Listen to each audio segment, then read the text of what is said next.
Okay. Alright, I'm getting everything set up.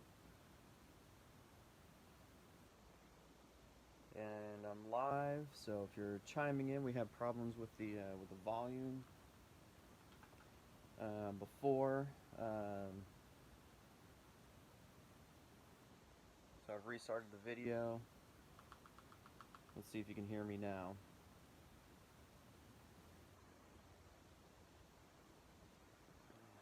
Okay.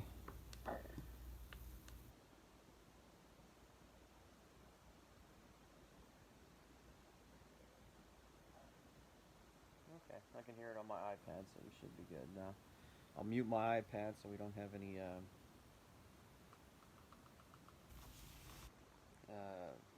any echo. So for those of you tuning in, don't see anybody on there yet, so I'll wait a little bit. Hey Sean Howe, how you doing? This is Carlo, Lord Custom Leathercraft, doing a new video here.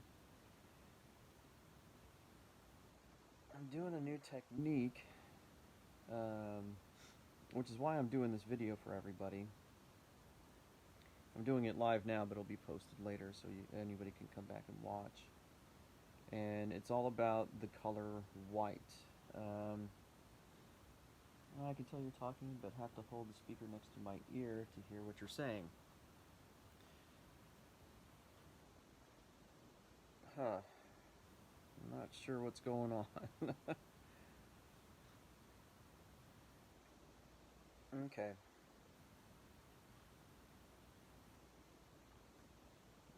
So, bringing my face closer to my phone here. Maybe you guys can. Maybe need a Bluetooth mic or something. Yeah, I probably do. I actually have one. I'll be getting some Bluetooth mics here pretty soon, and they're going to be hooked up to my helmet, and I'll be able to use them for video, so I can have better communications. You guys will be able to hear me better. But so the purpose of this video today is going to be about the color white.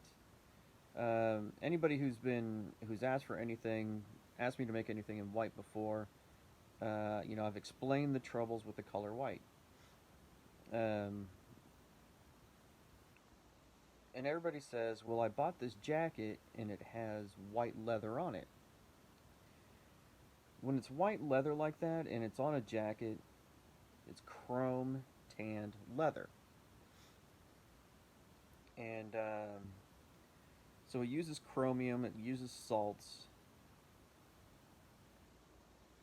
and pretty much once it's the camera aimed down at your project.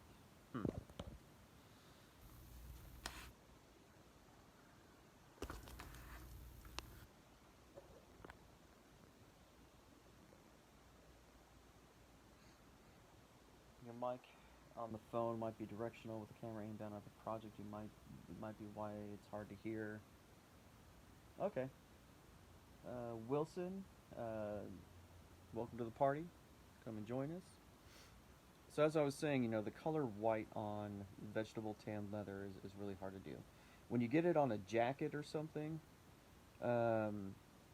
usually it's goat leather, not cow leather, which is really soft, which is really good quality of leather for a jacket, for a purse, stuff like that.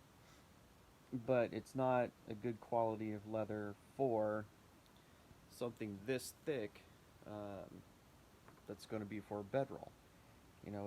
And it doesn't hold an image like this does. And so there are no white dyes. White dye doesn't really exist.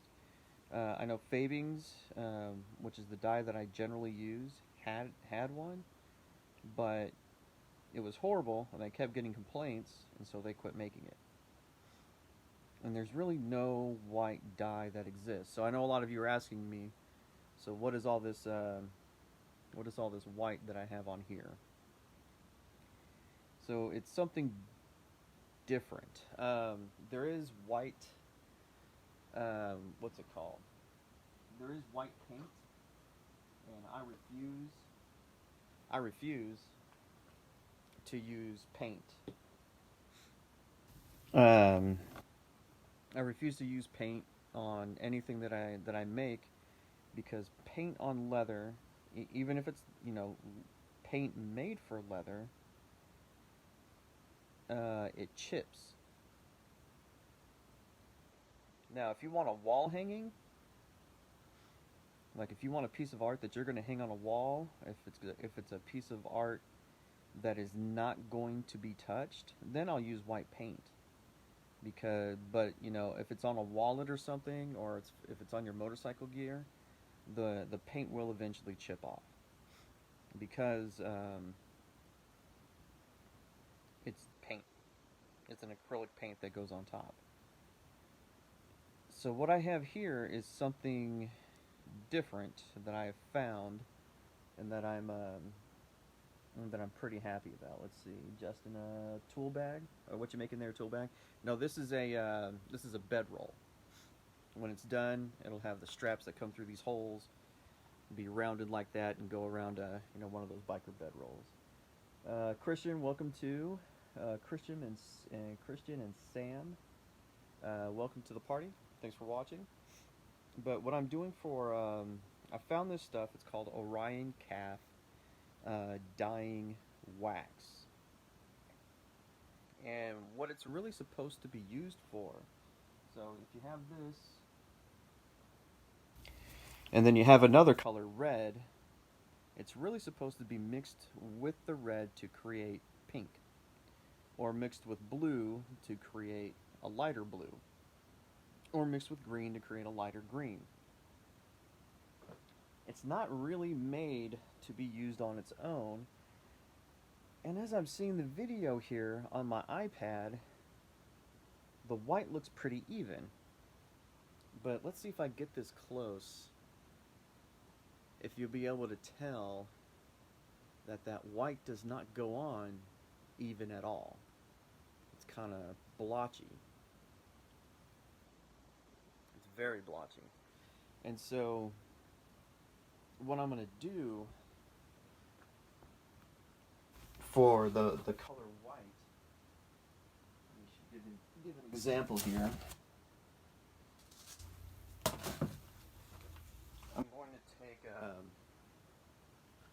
my horsehair brush here, and I'm going to put some black on it, just a little bit,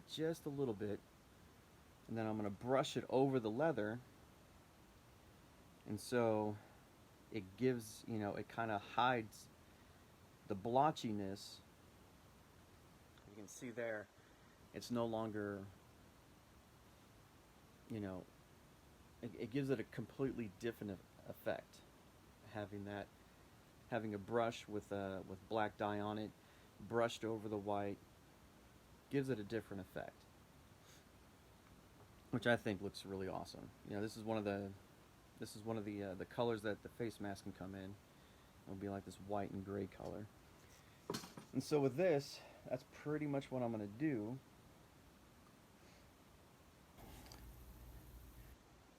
And it helps, it helps with the imperfections.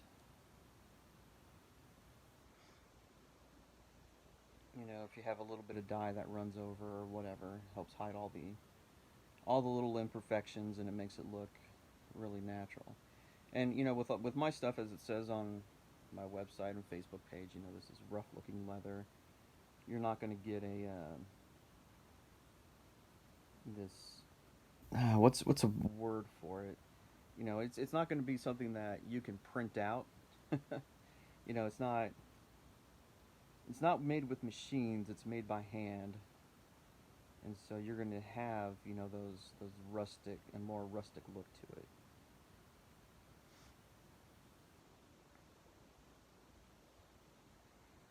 But once I get these edges done around these letters, I'm going to run that brush all over it, show you guys how it's going to look.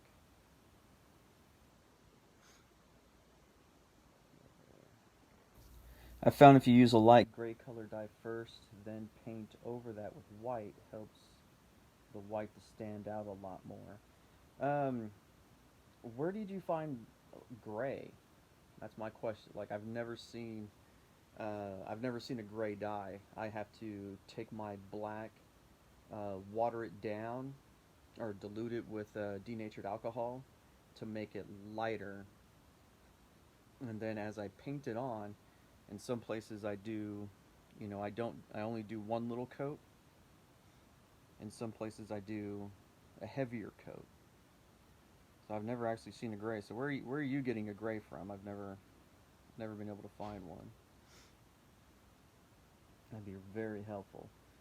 Uh, Jack Hancock, Carl Mason, welcome to the party. Jeremy and Alyssa, my cousin and my cousin's husband, welcome to the party. So, a lot of you who have worked. Oh, I wanted to show this. So the brush that I'm using here is it brushes for Ulta. Ulta, as a lot of you ladies know, maybe the gentlemen might not know, unless you're married to a woman who loves makeup. Ulta is a makeup place, and this is the Airbrush Ultra Fine Liner. So it's an eyeliner, number 130. So I want to show the difference between using a makeup brush and my hand's not steady right now. Between using a makeup brush and using a paintbrush that I think I got this either at Harbor Freight or at Walmart. So the cheap the cheap one will fray, and you'll get these little, not sure if you can see it, but you'll get these little, parts of the bristles are gonna fan out and stuff, and so you can't get a very good straight line. With with a makeup brush, you'll be able to get a better line and be able to do smaller details. And also with these brushes, this red brush here, when you put it, so I have a dye on the brush right now, and the background's all going to be black, so I'm not messing up anything. I have the dye on the brush right now, and so when I put it down, it tends to drop all the dye on that first place that it touched. And so you got to be really careful with it. So with this brush, with the makeup brush, it doesn't drop all the dye at once. It keeps it in the brush, and so I can get a straighter line. I can do better things, and that's why I use makeup brushes. Somebody in the comments a long time ago on my Facebook page said, "Hey, you should use makeup brushes when you're doing your fine detail." And I was like, "Well, that doesn't sound right." But I bought one just to see how it worked. Well, my wife went to the store and bought it for me because, you know, I don't like going to makeup stores. If I go to a makeup store, my wife goes with me, and she ends up spending a couple $100s. No, not really, but she ends up spending more money. And so my wife went and she bought me a brush, and I tried it out, and it's true. It just works a lot better than regular brushes that I can, and I'm talking about, the regular cheap brushes that, you'd buy at Harbor Freight or Walmart or something. Jerry Stafford, ride for peace or peace, Piece or Peace. Well, let me show you the art that they sent me, and it was written that way. I believe that this is a picture of the T-shirt that it came off of, and so it was purposely written that way. It has a special meaning for them, and so that's the way I'm doing it.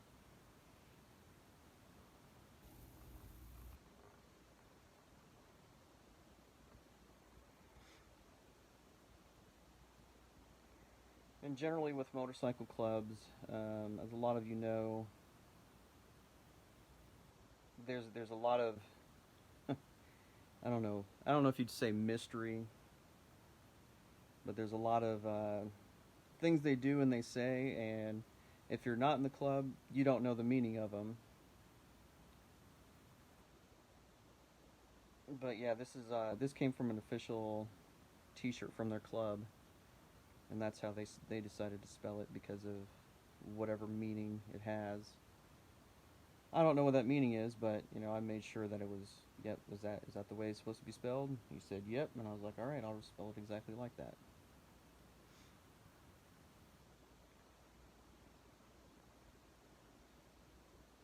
Zach Smiley, welcome. Greg Rankins, welcome. Todd McCoy, welcome to the party. So for those of you who are tuning in, I'm doing this piece here live because it has white on it, and I figured out a better way to do white than I was in the past. In the past, I was just the parts that needed to be white. I would just take this brush. I would take this horsehair brush, put a little bit of dye on it, and brush it over the vegetable tan leather. And as you see, this is tan, that's not white. And I would just brush it over that, and it would make it look white or kind of grayish, and call it done. But I found this dyeing wax that's white, and I'm going to do this. I do the exact same thing to it that I did before, but with this underneath it, it looks a lot whiter. So it's a lot more expensive. So this dye, this white dyeing wax that I'm using right now is $17 a bottle. And this one from Fabings, which is a regular dye that doesn't have the wax in it, is about $5 a bottle for me on wholesale, because I'm a business, so I get the wholesale prices. So it's a big jump in cost, but I think it makes it look awesome. So that's what I'm doing, and I'm sticking to it.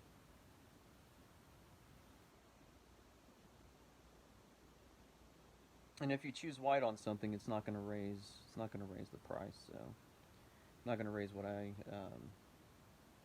going to charge.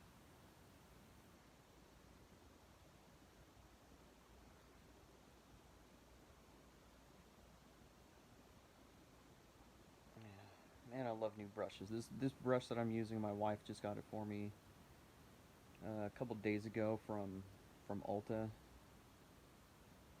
I love new brushes. Okay.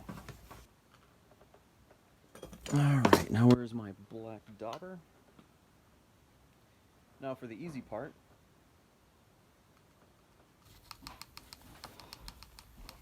Hi. Hi, honey. I'm on video, so this is my wife here that you're going to hear in the background as she runs away.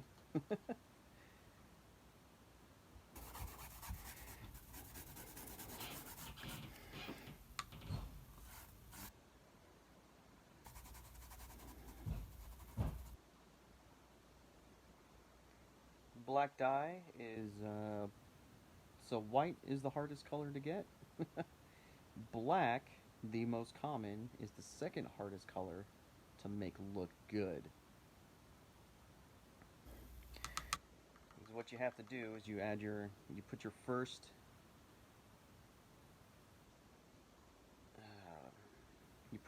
coat on, and then you have to add a second coat so that the dye pulls on the leather.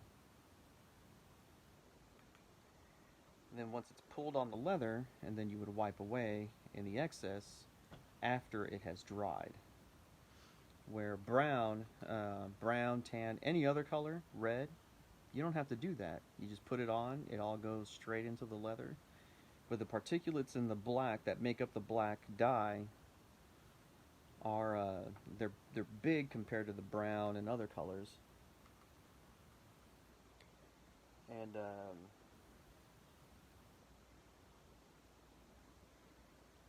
so they don't absorb as readily. So you have to put a couple layers on.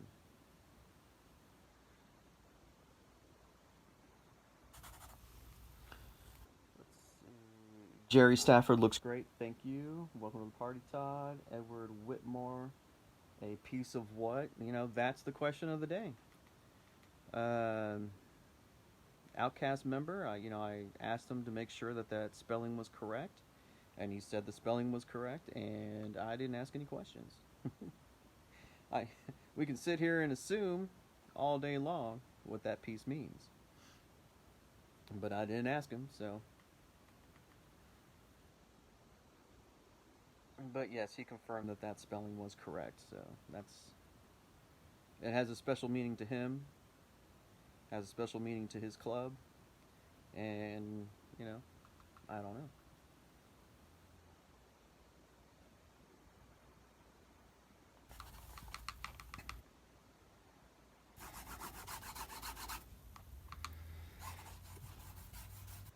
All right.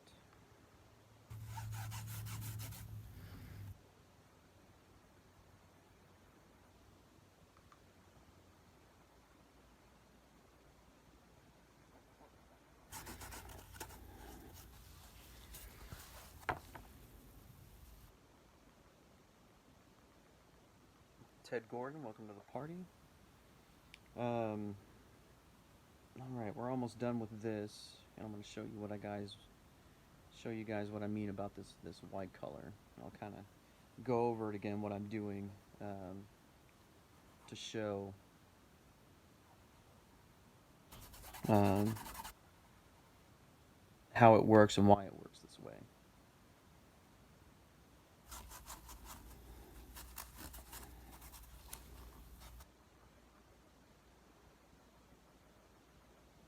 Okay. I'll do the edges later. So I'm going to take my die, I'm going to put a lid on it because as soon as I start brushing, sometimes I've hit my die while I'm brushing and knocked the die over and ruined a piece, and that really sucks. Okay, so for those of you who are just tuning in, um, white is the hardest color to do on leather. What I generally do is I would just take a brush with a little bit of black on it and then go over the veg tan leather that doesn't have any dye on it, and then with that black mixed in with the natural color of the leather, it looks grayish, and if you put it up against some white, if you have a white background, and then it's gonna look really white, and so it's more of an optical illusion that you're getting out of it. So if you look at everything I've done in the past, that's and you're like, oh, that's really white. It's not actually white.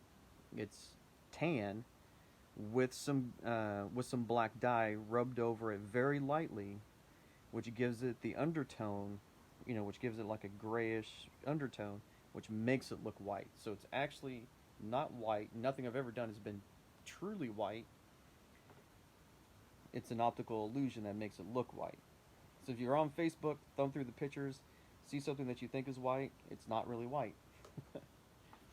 And then I had one person who got it, and then they put it on top of a tan blanket, and they're like, hey, this looked white when I got it out of the box, but I put it against this tan blanket, and it doesn't look white anymore, it looks tan. And they were very upset with me, and I explained to them to the process. And I was like, yeah, it's never really white. You can't really get white.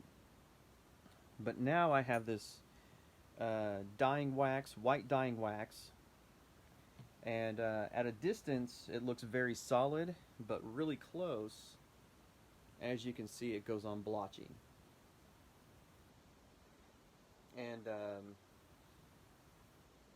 so we don't want that blotchy look to it, but this dyeing wax doesn't go on solid. So to cover up the blotchiness, I have this horsehair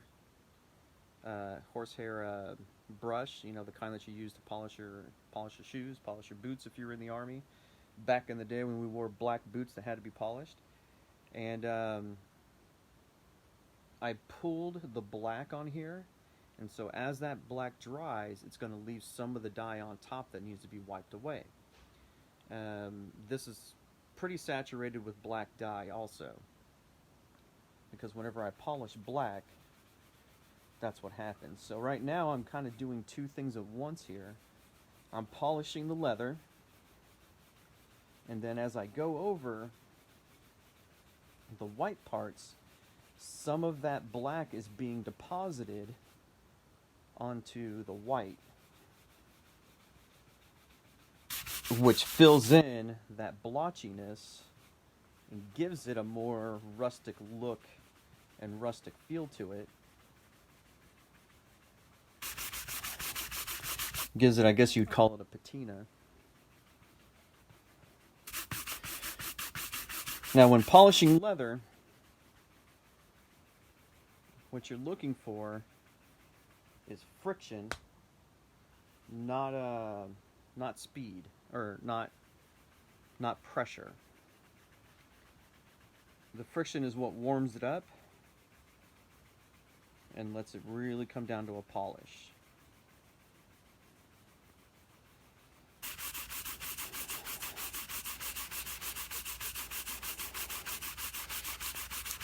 So with the black over it, it really covers up all the blotchiness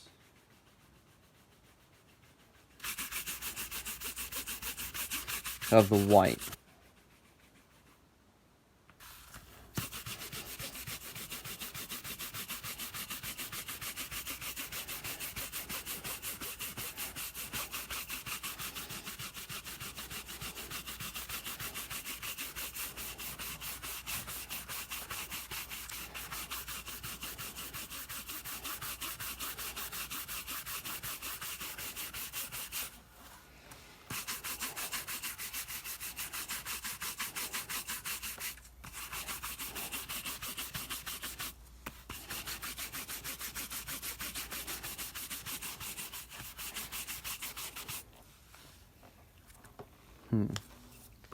So I'm going to take my brush. This is the dauber that I was using. I'm going to put a little bit on there. A little bit of ink on it. And I want to be really careful because I don't want to deposit too much on there. So I don't want it to turn black.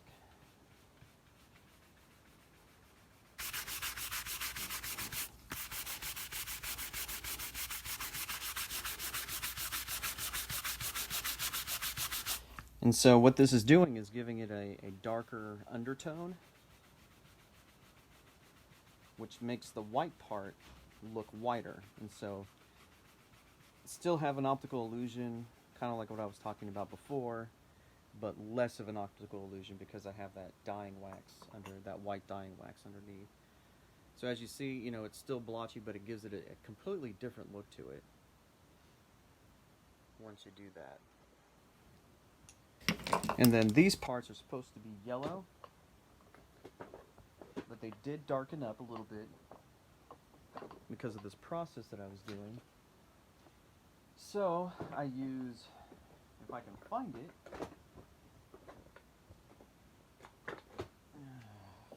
Phil, beautiful, thank you. So I can find it. I just get a normal eraser, and over this part that's supposed to be the lighter color, it's supposed to be yellow.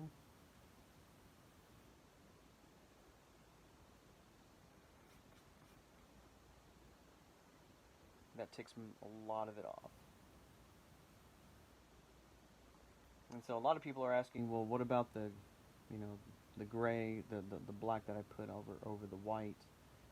You know, is it going to be erasable also? No, because the with black dye, it doesn't really sink in if the leather is already dyed. So this was already dyed to be a buckskin yellowish color, golden color.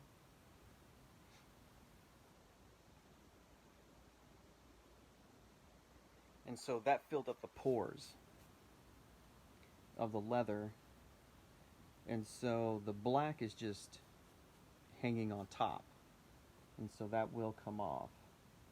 But over here, if I use an eraser, it wouldn't take the black off because it's soaked into the pores because it was able to. Like I said, the particulates in black leather are bigger than for tan or for the yellow or any other color, and so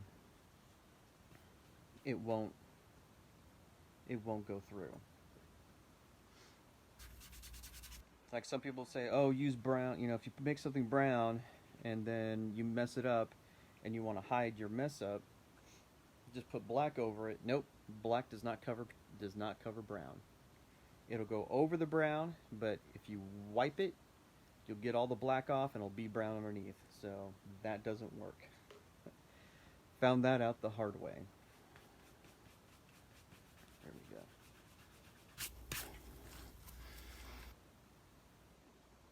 There we go. Here's the original art that they sent me. It looks pink because my printer ran out of dye, ran out of yellow ink, but that is actually a golden yellowish color. So that's how I'm going to be doing white from now on. I'll be doing this on all the helmets. Anytime that you ask for white, this is what you're going to get. It's not a true blue, color white. And if you find somebody that is doing white and they're a leather craftsman, ask them if they're using paint. And if they're using paint, it'll chip off within time.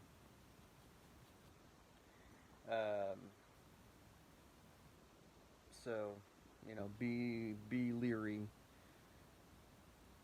And now, there's some things, like say you want fork covers for your motorcycle, so it's just going to be sitting there and nothing's going to be touching your fork covers. White paint could be used on that. But like on anything where the piece moves or anything's going to be rubbing up against it, like a heat shield, you put your leg over your bike and your pant leg rubs up against the leather, that's gonna chip off white paint. And so this, what I'm using here, will not chip off. This will stay on. So this is going to be good. And of course, if anything does happen to it, it has my guarantee on it. You pay for the shipping to me and back to you. And I will I'll re-dye it. If a button breaks in one of my wallets, I'll redo the button. If a strap pops off or anything on one of my bed rolls or on one of my tool bags, I'll redo the strap for you, all for free. All work and labor and everything is free. All you have to do is just pay for the shipping to send it to me and pay for the shipping for me to send it back to you. But everything else will be free. Well, folks, that's how I'm going to be doing white from now on. I hope you all like it. I love it. I'm very glad that my friends over at Springfield Leather told me about this dyeing wax for white, because I think it's going to really enhance what I'm doing here. Anyway, here at Forge Glory, we're all about the leather, your design, and my shop coming together to make great products. Thank you all for watching. Have a wonderful day.